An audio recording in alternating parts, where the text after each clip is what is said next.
So I've popped the damaged shingle off its nails, broken the seal on the second row of shingles above in order to access the second row of nails holding the damaged shingle in place.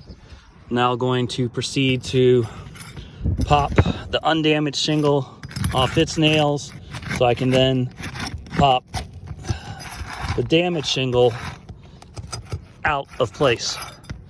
So we have a nail there.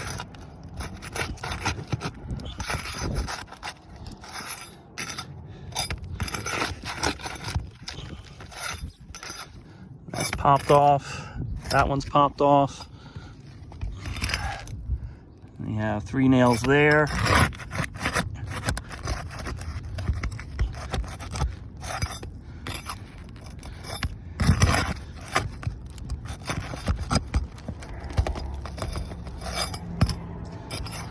Those are popped off. We got 2 more here.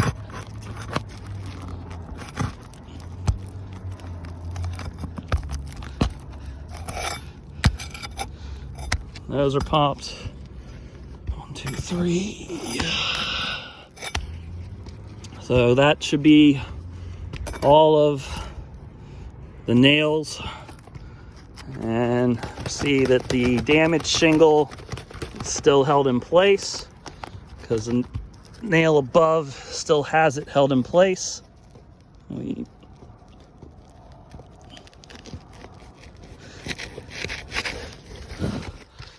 pop it off the nails. They're holding it in place.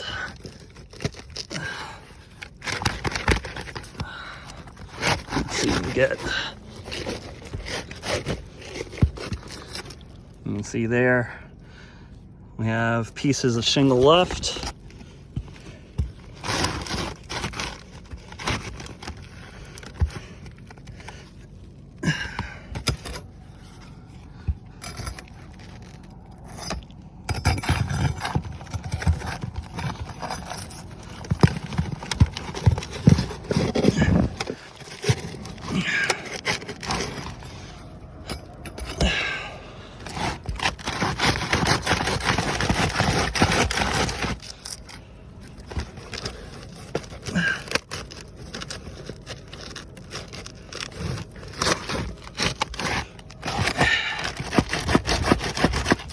More than likely there's a step flashing nail that's holding this in place right now.